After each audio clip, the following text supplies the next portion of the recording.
कि शराब जो है पकड़ी जाएगी वह आबकारी ही कार्रवाई करेगी। अभी तक 2000 स्थानों पर पुलिस प्रशासन ने ही कार्रवाई की है और ये भगवती मानव कल्याण संगठन ने पूरे देश स्तर पर यह कार्य किया जा रहा है। क्योंकि पहले एसपी साहब ने हम लोगों को लिखित रूप में दिया था कि आप लोगों को कि उन्होंने पहले कहा था कि आप लोग शराब नहीं पकड़ सकते। उसके बाद एसपी साहब ने कहा था, पूरे थाने चौकियों में निर्देशित किया था कि संगठन अगर कहीं शराब पकड़ता है तो आप लोग कार्रवाई करेंगे। उसके बाद पूरी पुलिस प्रशासन ने कार्रवाई की, लेकिन पुनः आज टीआई मैडम के द्वारा कहा गया कि आप हमें वहां से आदेश है, एसपी साहब का आदेश है कि कार्रवाई नहीं की जाए, आबकारी विभाग कार्रवाई करेगा। तो 4 घंटे हम लोग बैठे हुए हैं। एक संगठन, इतने लोग हमारे साथ, जनप्रतिनिधि है, 3-3, 4-4 सरपंच भी हमारे साथ में है।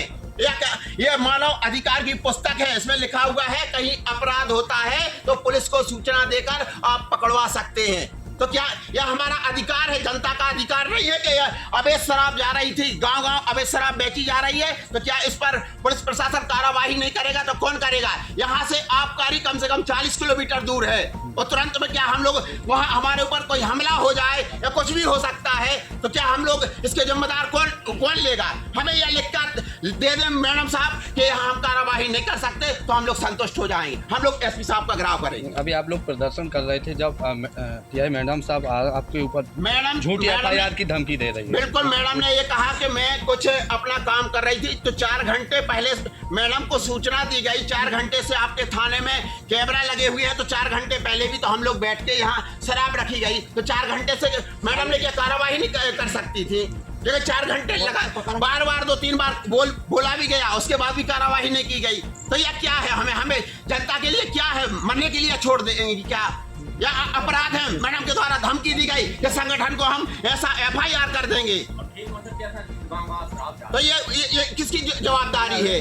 पिछली बार आप लोग ने ऐसा ही रोका गया था, लेकिन आप लोगों ने प्रदर्शन किया, नारेबाजी हुई, इसके बाद एसपी साहब का बयान भी सामने वो मेरे पास है कि आप जहां भी जाएं अवैध शराब पकड़े, पुलिस को सूचना दें, कार्रवाई की जाएगी। लेकिन अभी दोबारा क्यों ऐसा मौका आ रहा है? ऐसा अब जो भी जैसा भी हो एसपी साहब का, लेकिन निश्चित है क्योंकि हमारा पूरा भारत देश में संगठन का निर्माण है और जो लक्ष्य है कि अवैध शराब या कहीं पर भी जाती है, अवैध व्यापार होता है, चाहे वो गांजा का हो चाहे शराब का हो, पुलिस को शासन प्रशासन को हम सूचना देकर पकड़वा सकते हैं। तो यही काम भगवती मानव कल्याण संगठन को 10 वर्ष हो गए हैं। 10 वर्ष में कम से कम दमोह जिले में ही 2-3 हजार स्थानों पर अवैध शराब की जो खेपें जा रही थी उसको पुलिस प्रशासन को सौंपकर वह न्यायालय में उसके केस भी चल रहे हैं। कोई मतलब आबकारी के अंतर्गत अगर कार्रवाई नहीं होती तो अगर कार्रवाई नहीं होती तो आज अभी हम 100-200 की संख्या में, हजारों की संख्या में होंगे, पूरे भारत देश का संगठन यहाँ खड़ा हो जाएगा। उसकी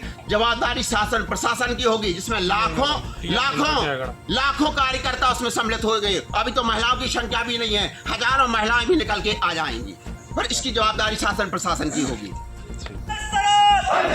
भगवती मानव कल्याण संगठन,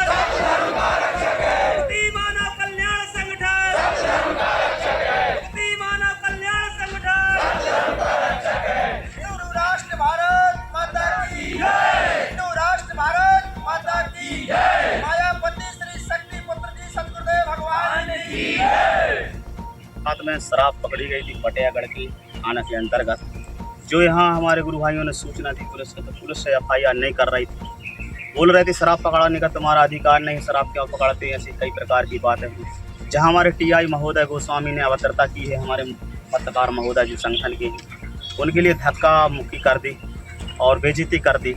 इसी बात को लेकर हम लोगों ने हमारे राष्ट्रीय अध्यक्ष और हमारे वरिष्ठ पदाधिकारियों को फ़ोन लगाया। वहाँ से हम लोगों को आदेश मिला कि संविधान के नियम में रहते हुए, कानून के नियम में रहते हुए थाने में धरना पर बैठ जाइए और जब तक एफआईआर नहीं होती तब तक ना भागें। 24 घंटा के अंदर अभी एफआईआर करने के लिए बाध्य हो गई पूरी पुलिस। थाना फतेहगढ़ की एफआईआर कर दी गई है और उनने बोला भी है कि जब भी यहाँ अवैध शराब पकड़ी जाएगी तो हम लोग एफआईआर करेंगे। लेकिन मौके पर टीआई महोदय नहीं है और भगवती मानव कल्याण संगठन पूरी ताकत के साथ भय भूख भ्रष्टाचार मुक्त समाज निर्माण करने के लिए तैयार है। गांव-गांव में जो अवैध शराब जा रही इसे रोकने के लिए तैयार हैं। चाहे राष्ट्र रक्षा, धर्म रक्षा, मानवता की रक्षा के प्रति जान भी चली जाए, समाज के प्रति कुछ भी हो जाए, वो तैयार हैं सेवा करने के लिए। इसी को लेकर के बैठे रहे थाने में, सफलता प्राप्त हुई है। कब से आप लोग बैठे हैं? हम लोग कल ही 8 बजे से बैठे हैं, रात से। ऐसा क्या है कि संगठन के लोग शराब पकड़ते हैं और कार्रवाई नहीं होती? कार्रवाई इसलिए नहीं होती है, जो वरिष्ठ पदाधिकारी होता है, जो थाने का मेन टीआई और कुछ 1-2 लोग और होते हैं। ये लोग क्या, शराब माफियों से तालमेल चलता है इनका, इसलिए शराब गाँव में धड़ल्ले से जाती है और इनको कमीशन मिलता है। ऐसा महसूस हम लोगों को पक्का हो गया है, क्योंकि इसलिए ये नाराज होते हैं न। फिर सत्यमेव जयते देशभक्ति जन सेवा के तुम पंडा पुजारी हो, तो तुम तो सेवा करो, तुम्हें इससे लेना देना क्या है। जब सरकार ने कलारी में दारू बेचने के लिए तुम्हें आदेश दिया है तो उतना ही बेचिए। अब देहात में क्यों ले जा रहा? अगर देहात में ले जा रहा तो इनकी मिली भगत। बटेगढ़ थाना प्रभारी ने जी FIR करने के लिए इनकार क्यों किया था? उन्हें इसीलिए पैसा लेते हैं। क्या आश्वासन दिया आपको? अब उनने वो तो मौके पे नहीं है, लेकिन वहाँ SP महोदय का फोन आया है थाने में कि FIR करिए, तो इन लोगों ने कर दी FIR। जी जय माता।